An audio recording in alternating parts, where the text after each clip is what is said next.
Kalau kita menarik ke atas tentang leluhur, di mana dahulu masih berjalan pemerintahan dan ajaran kehidupan tentang kebataraan dan kesanghyangan,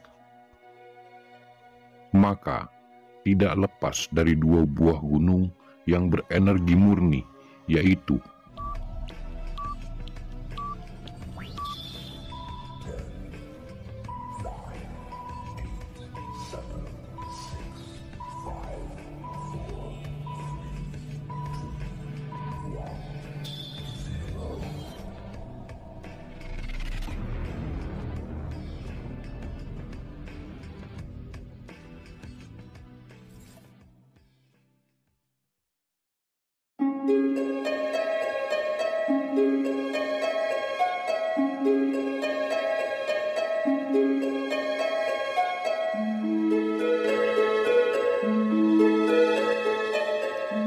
Assalamualaikum warahmatullahi wabarakatuh.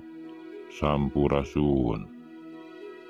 Setelah sekian lama cuaca ekstrim, alhamdulillah saat ini kami bisa mulai berkholwat lagi dengan alam untuk mencoba olah rasa dan olah pikir di atas. Ketika kami sampai di kaki gunung, kami disuguhkan sebuah panorama yang sangat indah. Apapun yang kami sampaikan bukanlah merupakan sebuah kebenaran mutlak dan bukan pula merupakan sebuah pemahaman. Percaya atau tidak versi kami, semua kembali lagi kepada kalian saudara-saudariku. Tetap kaji dan olah kembali. Jangan ditelan mentah-mentah.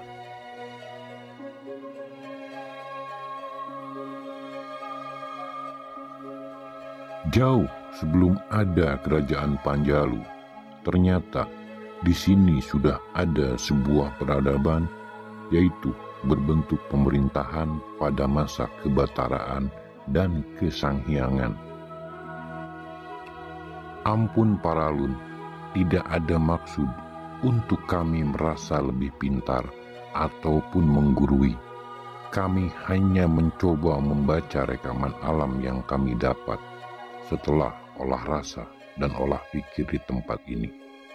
Kami hanya mencoba menyampaikan apa yang harus dibukakan dan apa yang harus disampaikan,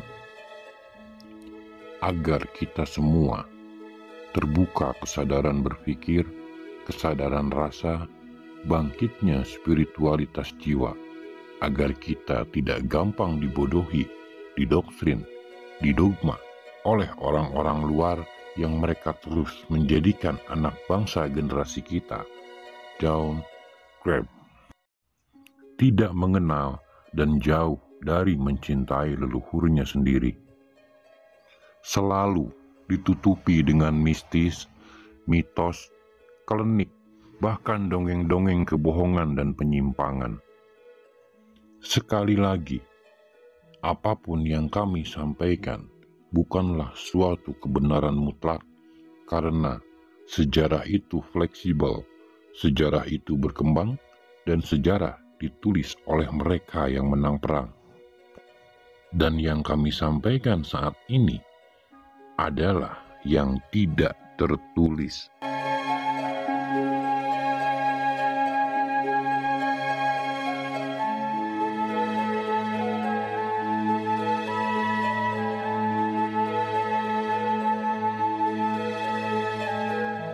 Kalau kita menarik ke atas tentang leluhur, di mana dahulu masih berjalan pemerintahan dan ajaran kehidupan tentang kebataraan dan kesanghyangan, maka tidak lepas dari dua buah gunung yang berenergi murni, yaitu Gunung Karantenan atau yang sekarang kita kenal dengan Gunung Sawal dan Gunung Bitung.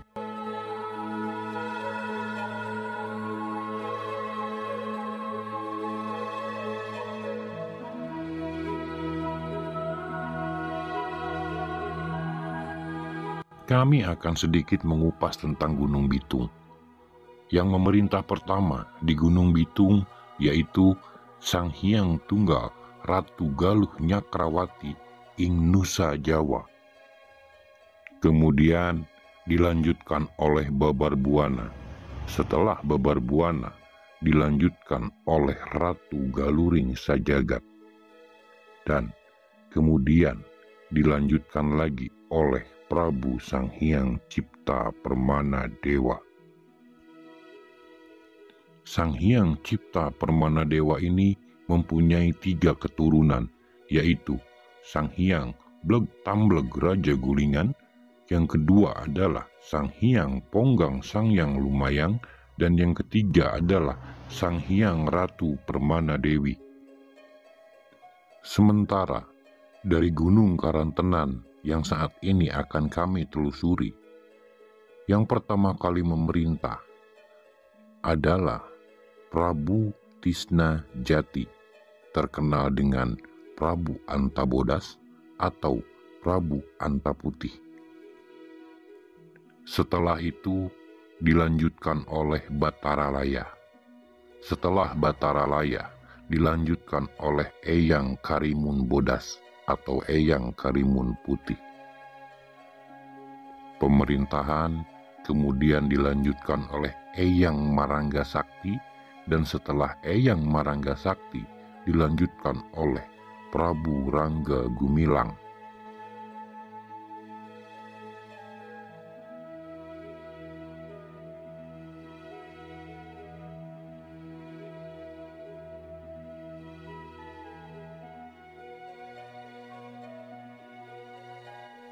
Dari kedua gunung kebataraan, kesanghiangan, karahayuan ini terjadi pernikahan, yaitu Sang Hyang Ratu Permana Dewi dengan Prabu Rangga Gumilang yang pada akhirnya melahirkan kerajaan Panjalu. Yang mendirikan kerajaan Panjalu adalah Sang Hyang Ratu Permana Dewi. Dari pernikahan ini melahirkan penerus-penerus seperti yang pertama, Eyang Lembu Sampulur Panjaluluhur yang ada di Gunung Tilu Panuusan. Yang kedua adalah Eyang Prabu Sang Hyang Cakradewa. Eyang Sang Hyang Prabu Cakradewa mempunyai 6 putra-putri. Yang pertama adalah Eyang Lembu Sampulur II. Yang kedua adalah Eyang Prabu Sang Hyang Boros Ngora. Yang ketiga adalah Eyang Panji Barani. Yang keempat adalah Nyimas Ratu Mamprang Kancana Artaswayang. Yang kelima Ratu Pulut Agung, dan yang terakhir adalah Dewi Naga Runting. Keenam putra-putri Cakradewa ini adalah cikal bakal kerajaan-kerajaan Nusantara yang ada tertulis ataupun tidak tertulis di Nusantara ini. Setelah Cakradewa turun tahta, beliau berniat memberikan tahta tersebut kepada Prabu Boros Ngora. Tetapi Prabu Boros Ngora diharuskan mencari ilmu sejati, yang akhirnya Prabu Boros Ngora bertemu dengan Sayyidina Ali dan belajar kepada Sayyidina Ali. Tidak tercatat seberapa tahun dan berapa lama sang Prabu belajar kepada Sayyidina Ali.